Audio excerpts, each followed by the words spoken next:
আমরা আর পূর্বের সহিংসতার রাজনৈতিক সংস্কৃতিতে ফেরত যাব না। আমরা এমন রাজনীতি করব যাতে তরুণরা সক্রিয়ভাবে রাজনীতিতে অংশগ্রহণ করতে পারে।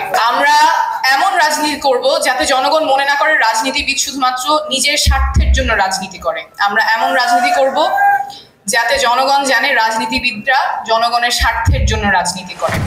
আজকের অনুষ্ঠানের একটা খুব সুন্দর দিক হচ্ছে অনেকগুলো রাজনৈতিক দলের প্রতিনিধি এখানে আছেন, একসাথে তারা যুবকদের স্বপ্ন সম্ভাবনার কথা বলছেন।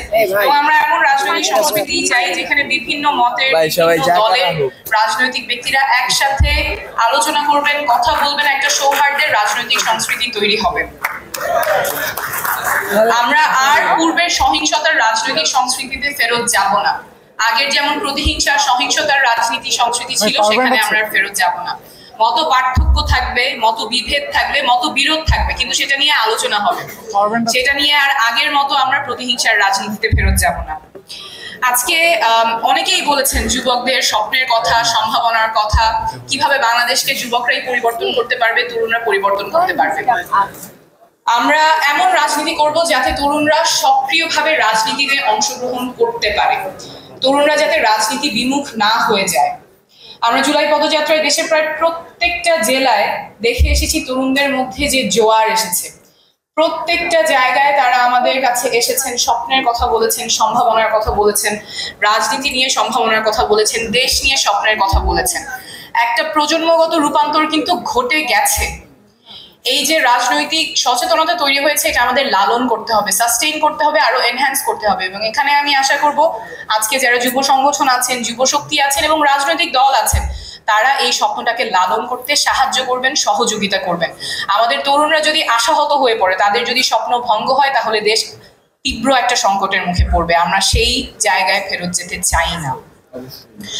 কিন্তু দুঃখের বিষয় হলো গত 1 বছর ধরে তরুণদেরকে বিভিন্ন ভাবে হেয় প্রতিপন্ন করা হয়েছে, ছোট করা হয়েছে। অনেক ধরনের মানহানিকর কথা হয়তো খুব ভাবনা চিন্তা ছাড়াই বলা হয়েছে যে ছোটরা কি বোঝে, তরুণরা অত কি বোঝে, দেশের জন্য ওরা কি জানে।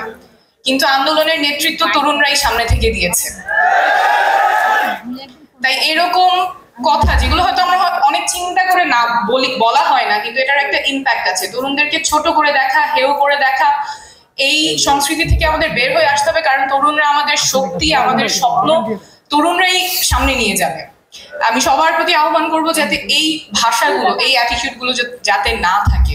তরুণরা যেমন রক্ত দিয়েছে, তরুণরা দেশকে সামনে নিয়ে যাবে, নীতি নির্ধারণীতে তাদের ভূমিকা থাকবে, দেশকে সামনে নিয়ে যাওয়ার ক্ষেত্রে তাদের ভূমিকা থাকবে। আমাদের এমন রাজনীতি করতে হবে যাতে নারীরা সক্রিয় অংশগ্রহণ করতে পারে। আমাদের অভ্যুত্থানের একদম সামনে থেকে নারীরা নেতৃত্ব দিয়েছে, কিন্তু গত 1 বছরে আমরা এটাও দেখেছি এমন কোনো নারী রাজনীতিবিদ নাই যাদেরকে সাইবার বুলিং করা হয় নাই। এমন কোনো কটু কথা, propaganda, deepfake photo, deepfake video তৈরি করা হয় নাই যাতে তাদেরকে হেয় প্রতিপন্ন করা যায়। এটার মানে কোনো ইয়ত্তা নাই যেভাবে নারী রাজনীতিবিদদেরকে হেয় প্রতিপন্ন করা হয়েছে। এই সংস্কৃতি আমাদের ঠেকাতে হবে এবং এখানেও তরুণরা সম্মুখ সারিতে ভূমিকা রাখবেন বলে আমি আশা করি। আমরা পিছু হটবো না। যেই রাজনীতিবিদদেরকে কটূক্তি করা হয়েছে, সমালোচনা করা হয়েছে এবং সাইবার বুলি করা হয়েছে, ওনারা কিন্তু মাঠ ছাড়েননি, ওনারা আছেন এবং আমরা থাকবো। আমাদের সাথে আরো অনেকে যুক্ত হবেন। আমরা এমন রাজনীতি করব যাতে জনগণ মনে না করে রাজনীতিবিদ শুধুমাত্র নিজের স্বার্থের জন্য রাজনীতি করে। আমরা এমন রাজনীতি করব যাতে জনগণ জানে রাজনীতিবিদরা জনগণের স্বার্থের জন্য রাজনীতি করে এবং সেখানেও তরুণরাই অগ্রগণ্য ভূমিকা পালন করবে। এই কথাগুলো যখন আমি বলি তখন অনেকেই বলে এগুলোর কিছু সম্ভব না, বাংলাদেশে এসব পরিবর্তন আসবে না, এগুলো হয়তো অলীক স্বপ্ন, বাস্তবে এরকম কখনো হবে না। কিন্তু আমরা পথের প্রান্তরে, বাংলাদেশের পথের প্রান্তরে তরুণ এবং সর্বস্তরের জনসাধারণের মধ্যে দেখে এসেছি যে রাজনৈতিক সচেতনতা তৈরি হয়েছে। এখনই সময়।